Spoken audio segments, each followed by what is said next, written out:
After the guns of World War II fell silent, two international military tribunals were established by Allied countries, successfully at Nuremberg and Tokyo, in a search for post-war justice. On the other side of the East Asian battlefield, China, a country that suffered the longest, committed itself to the reconstruction of the world order through war crimes trials of the Japanese. I am Barak Kushner, professor at the University of Cambridge in the Faculty of Asian and Middle Eastern Studies. I have long been engaged in East Asian historical research. I have also published several books in English on the Chinese war crimes trials of the Japanese. For this documentary, I accompanied the film crew to search for relevant archives and documents across the United Kingdom, Japan, and China. 蓝营保王这就火了。就是他神圣的开始。We visited historical participants and interviewed their descendants to restore this buried yet meaningful history, China's post-war war crimes trials of Japanese war criminals. 80 years have passed since the end of World War II in Asia. Today we embark on a historical journey, focusing on the 12 military tribunals that adjudicated Japanese war criminals in China between 1945 and 1956. How did the Chinese judicial system confront the unprecedented challenge of international law? How did the Chinese courts put into practice the new policies of international criminal law? After 14 years of war and countless atrocities, could China rely on its own courts to find justice? Join me as we search for the answers.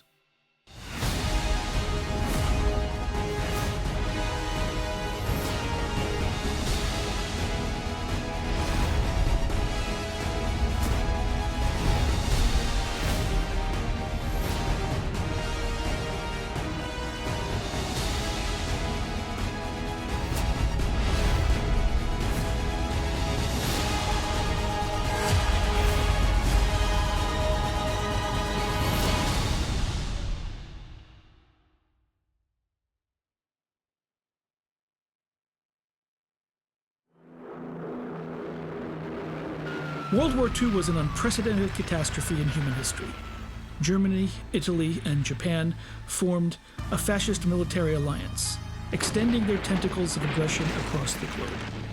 More than 80 countries across a wide geography, involving approximately 2 billion people, were engulfed in the flames of war. Military and civilian casualties exceeded 100 million, with property losses estimated at over $4 trillion US. China, the main battlefield in East Asia during World War II, paid a heavy price during the 14 years of the war. Chinese resistance was instrumental in bogging down the Japanese imperial military advancement. The Chinese ended up fighting against more than 2/3 of Japan's total land forces and formed a critical coordination with strategic operations from the European and Pacific theaters.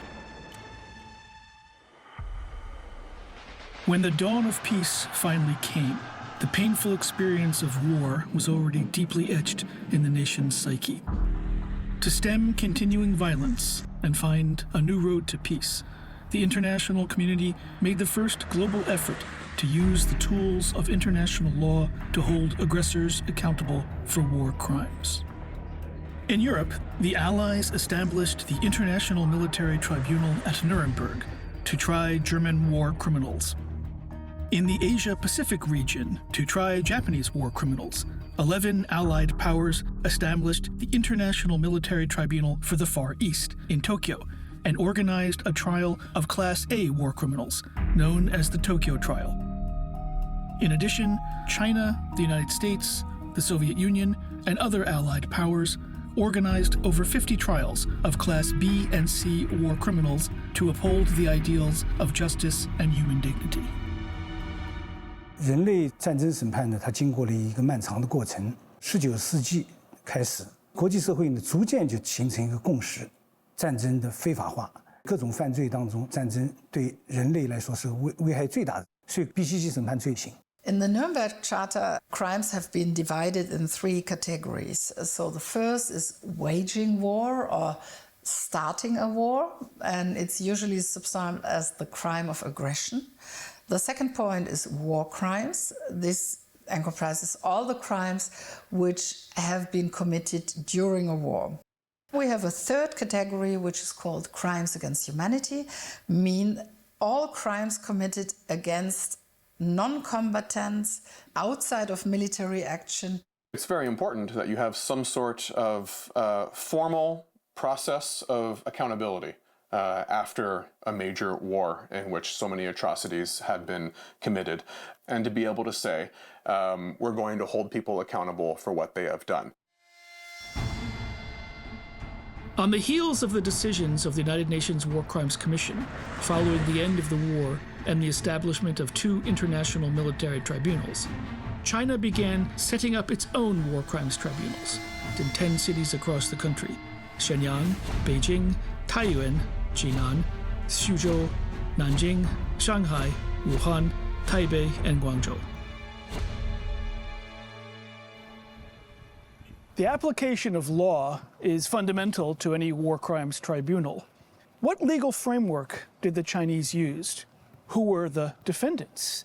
And in the broader context of the Allied prosecution of war crimes, how did the Chinese coordinate with the international judicial process?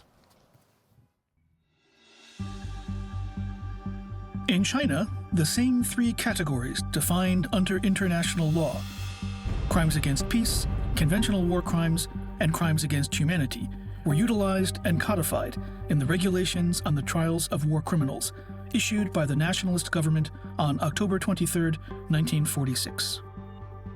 国民政府审判，它是属于中国政府独立组织的对日本战犯的审判。那么，它也要寻求法律的依据和先例的成绩。那么，当然就是首要的一个参考就是纽伦堡和东京的宪章。所以呢，他把这个3类罪名也就继承了下来。但是我们可以看到，它主要集中于对于 B、C 2类，也就是犯下战争暴行的战犯进行审判。This is one of the oldest Ming Dynasty capital gates in the city of Nanjing.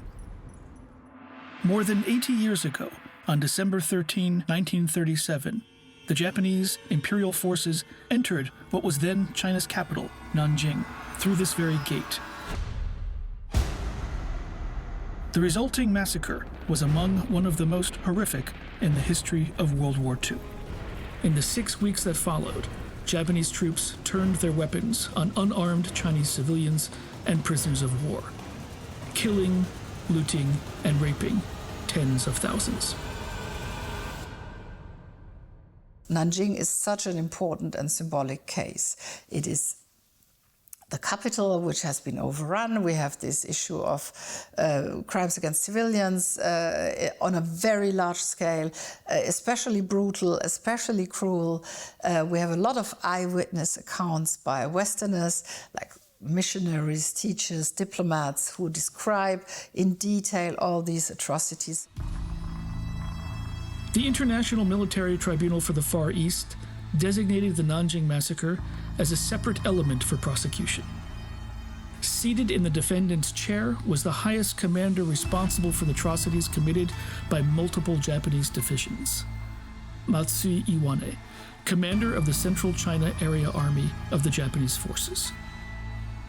When Matsui Iwane was put on trial in Tokyo, he admitted that his subordinate, Tani Hisao, the former commander of the 6th Division of the Japanese Army in China, was one of the division commanders who should be held responsible for the Nanjing massacre. The name Tani Hisao entered the scope of the nationalist government war crimes investigation very early. In October 1945, the nationalist government submitted a list of Japanese major war criminals to the Allied headquarters. Tani Hisao ranked 3rd on the list. This was the former site of the Nanjing War Crimes Tribunal.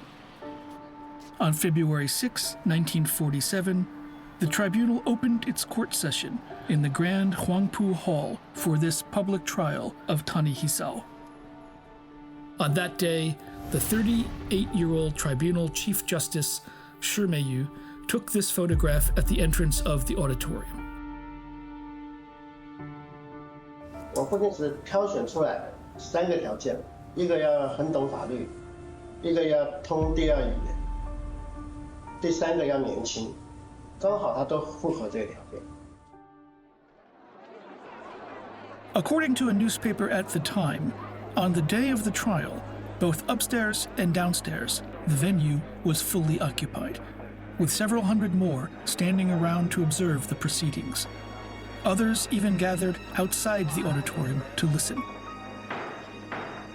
The prosecutors first read out a lengthy indictment against Tani Hisao and charged him with participating in the conspiracy to invade China and with leading troops that, after capturing Nanjing, took part in the massacre, rape, and looting of both soldiers and civilians.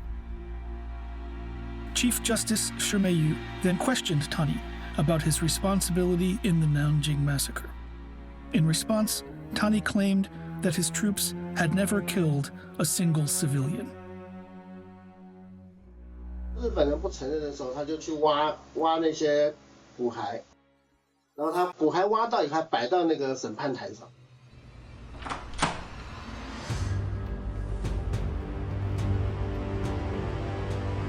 8 skulls and many bones, each skull bearing fatal wounds, including those of 3 women. These bones had been excavated from the area outside Zhonghua Gate, where Tani Hisao's division had been stationed. Evidence from the public also kept pouring in. Thousands of civilians submitted evidence documenting war crimes. Among these, a photo album with 16 black and white images was designated #1 evidence of the Nanjing War Crimes Tribunal in the massacre case. This album came from a young Nanjing resident named Wu Xuan.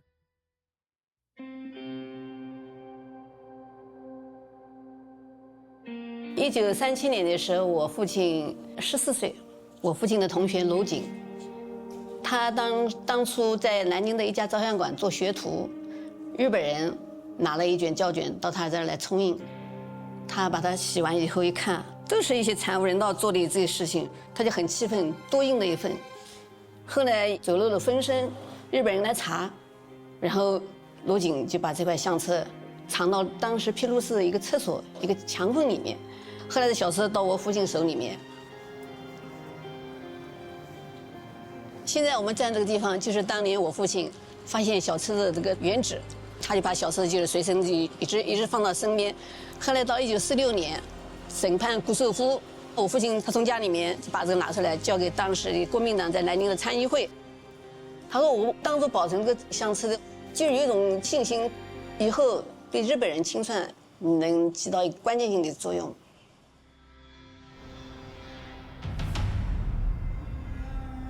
An increasing amount of evidence showed that those responsible for the massacre included not only high-ranking commanders like Tani Hisao, but also many lower and mid-level Japanese officers and soldiers who directly took part in the killings and violence.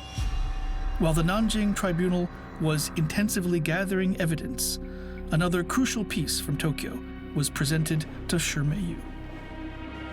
In the Tokyo Nichi-Nichi Shimbun of December 13, 1937, an article titled "Contest to Kill 100 People Sets New Record" documented the killing competition conducted by Japanese junior officers Mukai Toshiaki and Noda Tsuyoshi in China. Gao Wenbin, secretary and interpreter for Chinese prosecutor Zhang Zhejun at the Tokyo trial, discovered this newspaper.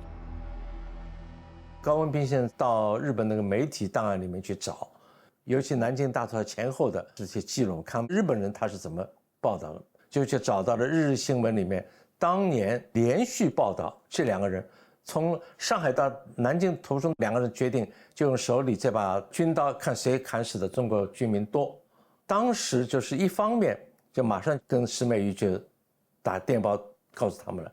另一方面，这边就是我父亲通过盟军总部去查一下，一查呢，这2个人已经是退伍了，就在日本摆地摊度日子。The Allies quickly launched the arrest and investigation of 2 war criminals. Meanwhile, the Nanjing Tribunal's trial of Tani Hisao had reached its most critical stage. In the courtroom, a variety of evidence was presented. More than 80 witnesses testified in court. Xu Chuanying, vice president of the World Red Swastika Society Nanjing branch, described what he witnessed firsthand when the Red Swastika Society collected human remains. There was hardly any ground without corpses. Jinling University professors Minor Searle Bates, Smythe, and others described the horrific scenes they had personally witnessed: raping, shooting, and bayoneting, many dead bodies in the street, and people in the safety zone suffered extreme ill treatment. After conducting extensive investigations, the court collected thousands of pieces of evidence: burial investigation records from the World Red Swastika Society and the Chongshan Hall, numerous petitions from Nanjing residents denouncing Japanese military atrocities, investigation transcripts from victims including Liu Xiaoying, Bai Zongrong, and Liu Tingfan, as well as other witnesses. Books written by Chinese and foreigners who were in Nanjing during the massacre. The 16 photographs taken by Japanese troops themselves, provided by Wu Xuan, also became crucial evidence. Witnesses, evidence, and testimony recorded the Japanese troops' atrocities in Nanjing. This was only the tip of the iceberg, yet deeply shocking. Confronted with these irrefutable pieces of evidence, a newspaper reported that Tani Hisao dared not raise his head. I'm standing in front of a replica of the verdict of the trial of Tani Hisao, who in early 1947 was found guilty for his responsibility in the Nanjing massacre and was sentenced to death. The judgment stated the Imperial Japanese Army's 6th Division under Tani Hisao, the 16th Division under Nakajima, the 18th Division under Ushijima, and the 114th Division under Suematsu, all operated under the command of General Matsui Iwane. The soldiers carried out a planned massacre in retaliation. The troops rampaged across various districts and committed mass killings, as well as raping, looting, committing arson, and other atrocities. The number of captured Chinese soldiers and civilians brutally slaughtered reached over 300,000, which was clearly different from isolated incidents caused by poor supervision. This judgment, in the form of a legal document, defined and concluded the trial of the Nanjing massacre. It served not only as a legal verdict, but also as a historical conclusion. 虽然引渡到南京的高级别的指挥官只有谷寿夫一个人，但是整个审判呢是对于整个侵华日军南京大屠杀暴行的法律事实的认定。谷寿夫的罪责叫共同纵兵屠杀、掠夺和强奸，这里面特别强调是共犯的这个性质，实际上相当于缺席审判了其他所有的侵华日军南京大屠杀暴行的责任人。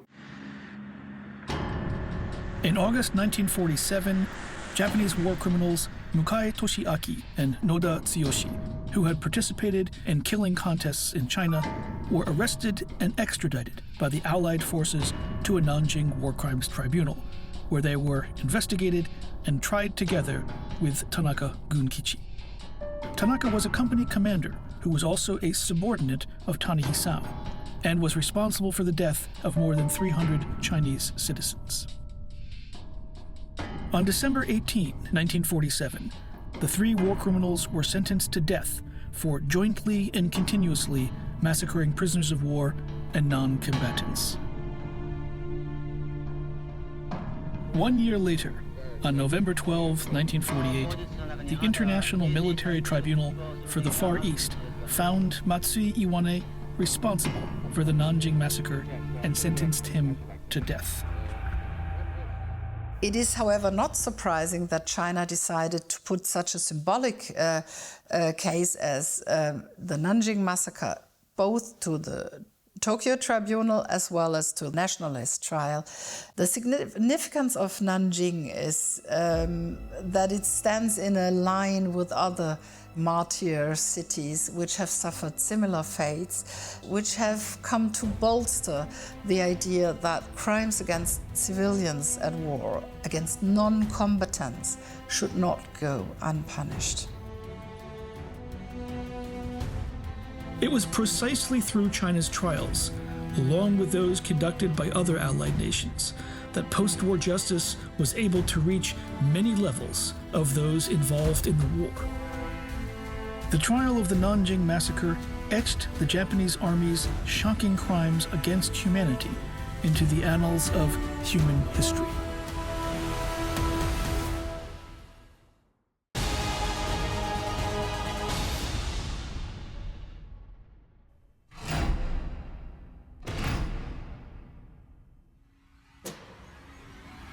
Multiple historical archives record that at many nationalist government war crimes tribunals, Japanese war criminals often attempted to deflect responsibility.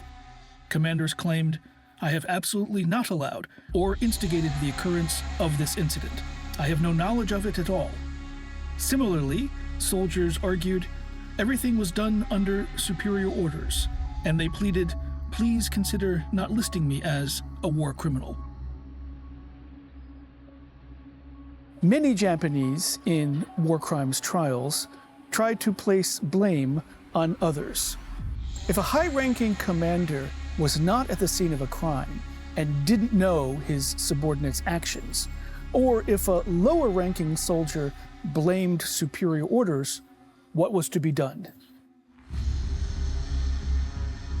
In October 1945, the U.S. military held a tribunal in Manila to try Japanese Army General Yamashita Tomoyuki, known as the Tiger of Malaya.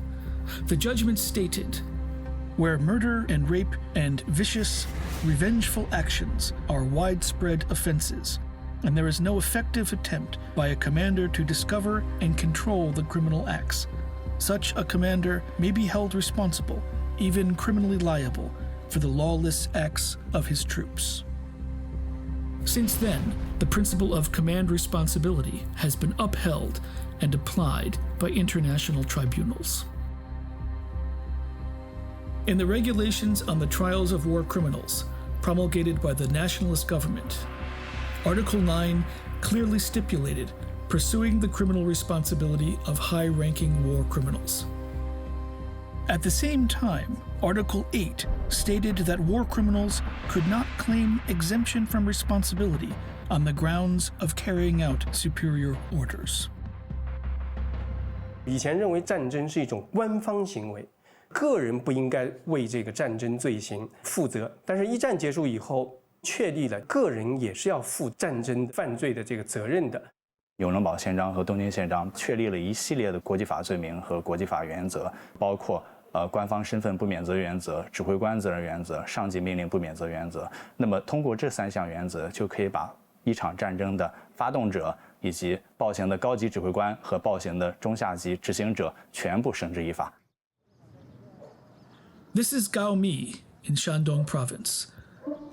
In September 1944, a villager named Liu Lianren was forcibly taken by the Japanese to Hokkaido as a coal mine laborer. 哦，你好，你好，你好，欢迎来，郭先生，谢谢你。和谐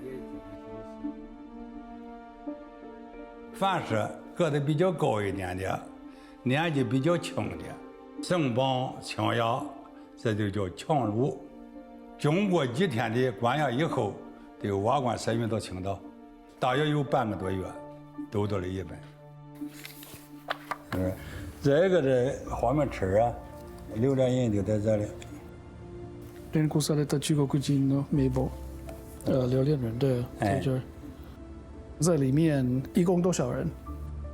这是38948个人。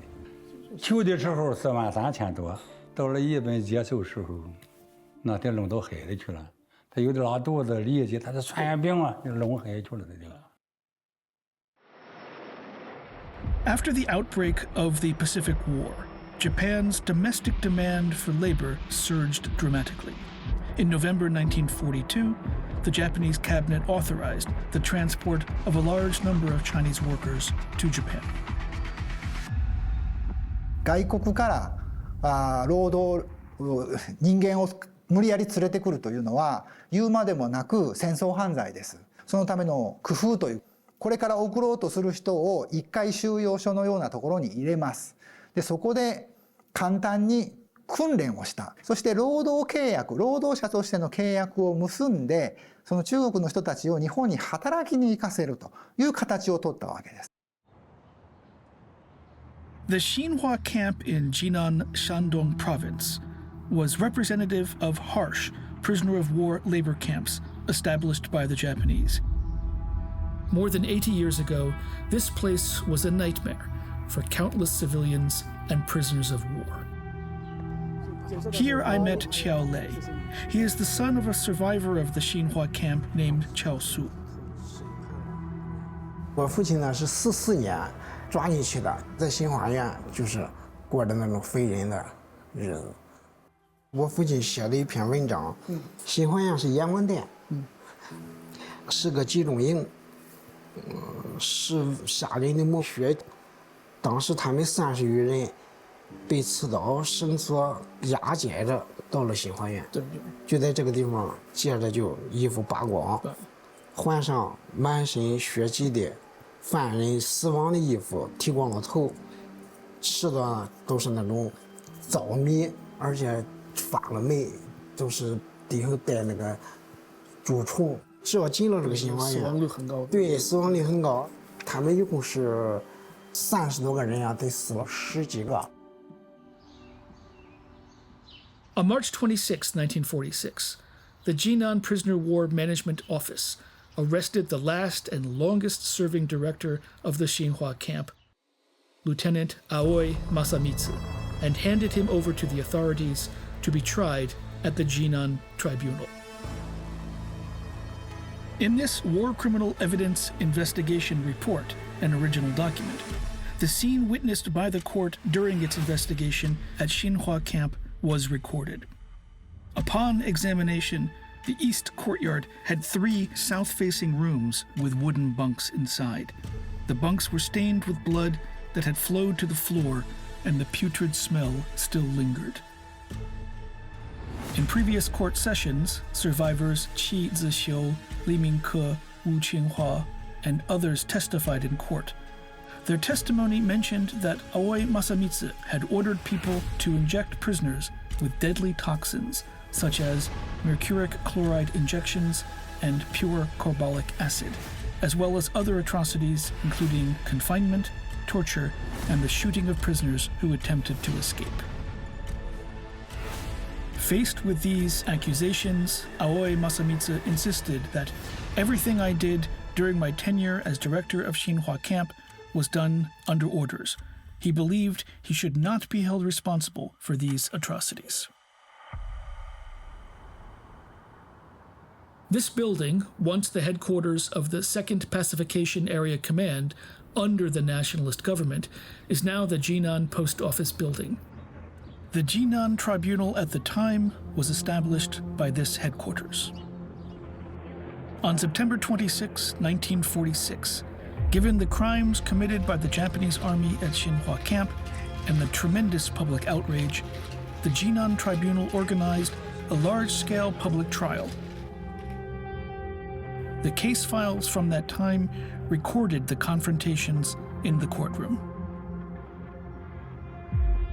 The judge asked, "Have you ever seen the 1929 Geneva Convention relative to prisoners of war?" Aoi Masamitsu replied, "I have seen it once, but I don't remember clearly." The judge then asked, Why did you abuse prisoners in violation of the International Convention? Aoi argued, I wish to clarify my position. I'm a lieutenant with little authority. Everything must be done according to superior orders. The judge refuted. The management of prisoners must comply with international conventions. You cannot evade responsibility by claiming you were following superior orders.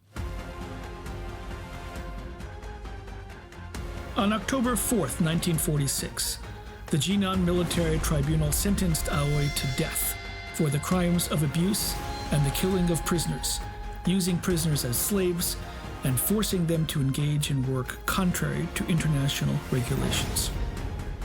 The judgment confirmed that during his tenure, the number of deaths at the Xinhua camp reached more than 1,000 people in total. The judgment stated, even if Aoi was following orders to shoot, it was an illegal order. According to the law, Aoi cannot be exempted from criminal responsibility of joint murder. 这个案子其实就可以很好的揭示出上级命令不免责原则，它最朴素的那个理念是什么？就是说让战犯不能用这样简单的一些辩护理由逃脱自己的罪责。因为东京审判和纽伦堡审判所审判的对象主要是日本和德国的高官政要，不太涉及执行上级命令的问题，所以在庭审的时候，这项原则基本是被搁置的。那么在这样的一个背景下，国民政府对它的沿用，也就使它真正具备了实践上的意义。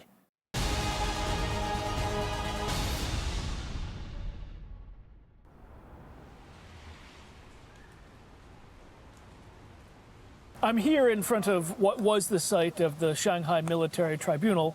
We learned from the trial record not only about the atrocities the Japanese military committed against the Chinese, but how they extended their ill treatment to foreigners living in China as well. In the face of this international attention, could China shoulder the responsibility and ensure that their trials met the common goals of the Allies?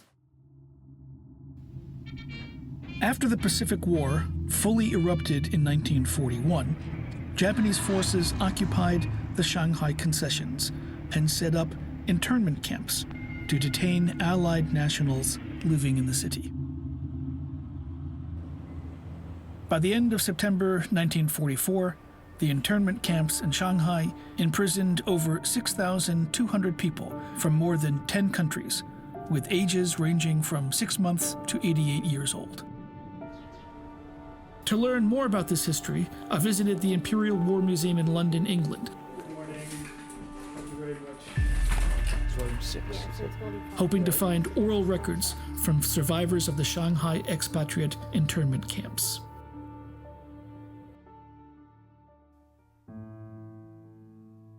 Well, it wasn't sufficient to nourish the children. The diet was totally inadequate. And the Japanese were very unpredictable. Some days we would hardly get anything. And if they had, we presume, a defeat somewhere, they could be particularly offensive. I remember one night we had to stand in the open field in the pouring rain for no reason at all. And the lady next to me, a very elderly lady, had her face slapped because she put up an umbrella. In fact, we were quite sure we'd all be killed if the Japanese won the war. Knowing when it was going to end, it seemed to go on interminably. This history brought unimaginable pain to foreigners living in Shanghai. As the government in charge of the locale where these atrocities took place, China's trials had a very important responsibility.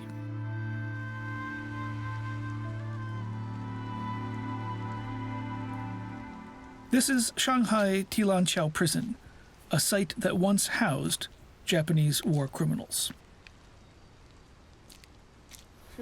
Xu Jiajun, who once worked here, is an expert on Chinese prison history and the Shanghai trials. 日本人在上海一共有10几个侨民集中营，其中一个在现在的静安区的这个海旁路，关押着300多名一共10几个国家的人员。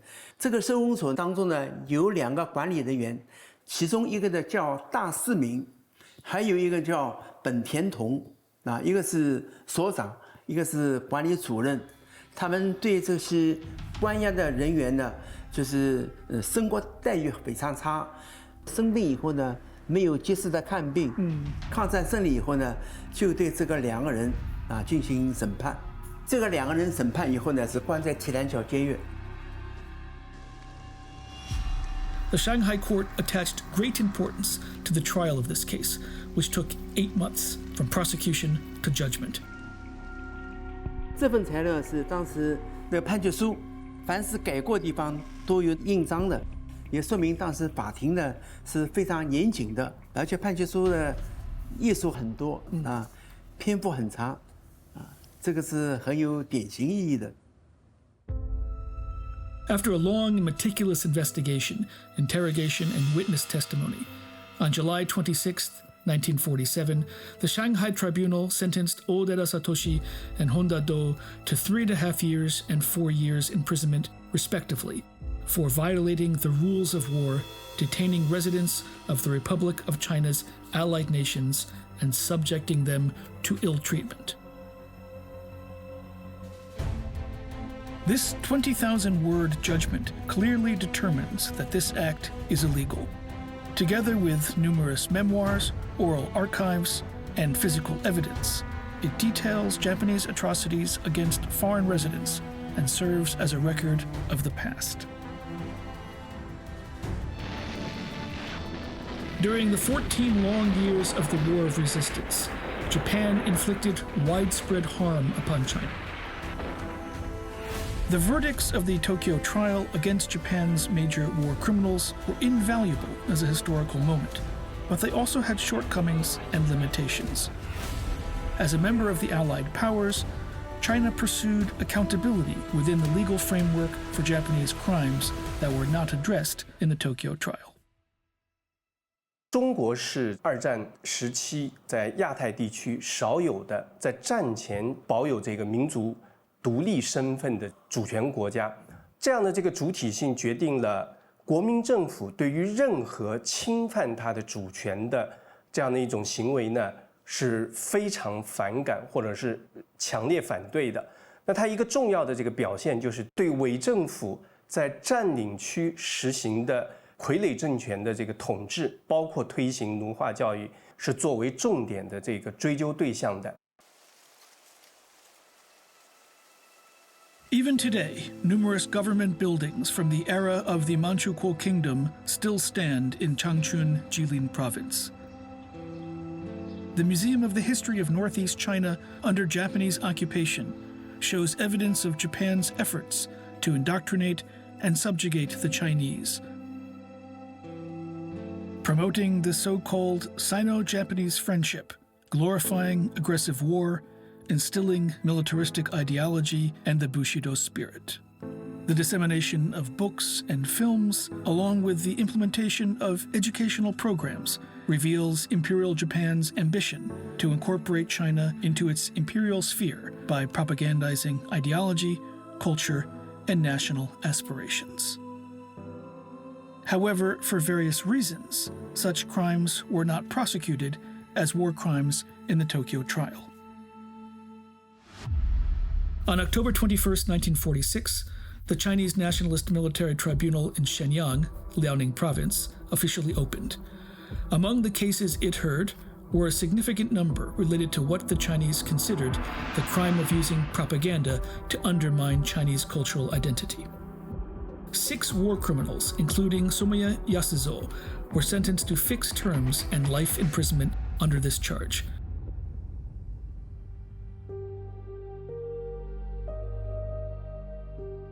In addition to the above-mentioned crimes, the Japanese violated international conventions by conducting germ and chemical warfare in China. These crimes were also not tried in the Tokyo trial.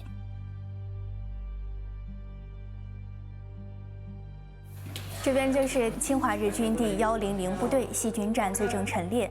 设在长春的这支100部队，当年它和731细菌部队同时建立起来，利用大量的植物、动物、活人进行多种烈性致病细菌实验，给中国军民也带来了巨大的伤害。The Wuhan Tribunal of the Nationalist Government tried war criminal Kajiwara Ginjiro for using poison gas, while the Soviet trial in Khabarovsk held Japan's former Kwantung Army officers accountable for conducting germ warfare during the war. In 1956, trials in the People's Republic of China also partly pursued responsibility for Japanese germ warfare in China. These trials attempted to make up for the omissions of biochemical warfare charges at the Tokyo trial.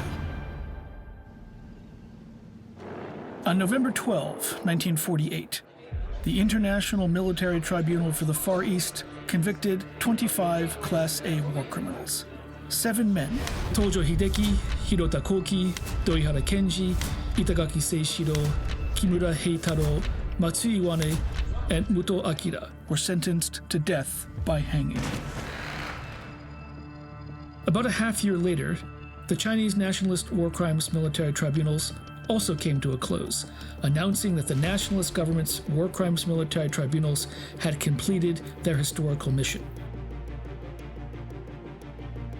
Over more than 3 years, the 10 military tribunals in Shenyang, Beijing, Taiyuan, Jinan, Xuzhou, Nanjing, Shanghai, Wuhan, Taipei, and Guangzhou handled a total of 2,435 cases, of which 110 death sentences were approved by the nationalist government's Ministry of National Defense. Each of these judgments disclosed the Japanese Army's war crimes to the public and formed part of China's first international attempt to use the new international legal tools to bring justice to Japanese war crimes. The war crime trials are a bit the first arena where China enters the international law planet. So for the first time, they are really dealing with supranational crimes and make their Chinese voices heard. The Chinese trials, however, also gave opportunity to landmark crimes, which have been very important since in Chinese memory.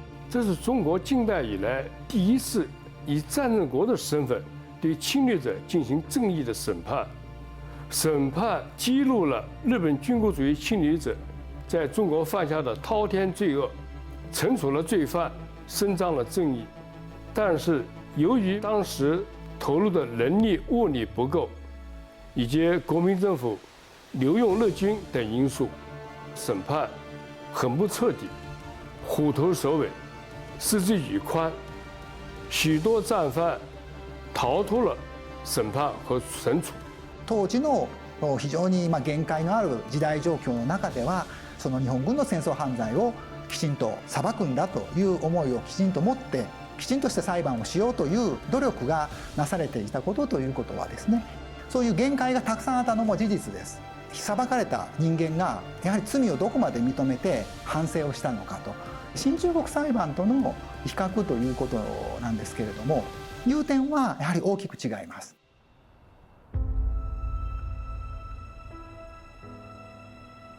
China's judgment of Japanese war criminals continued after 1949 as well. In 1950, the newly formed People's Republic of China conducted an internal investigation into over 1,000 Japanese war criminals.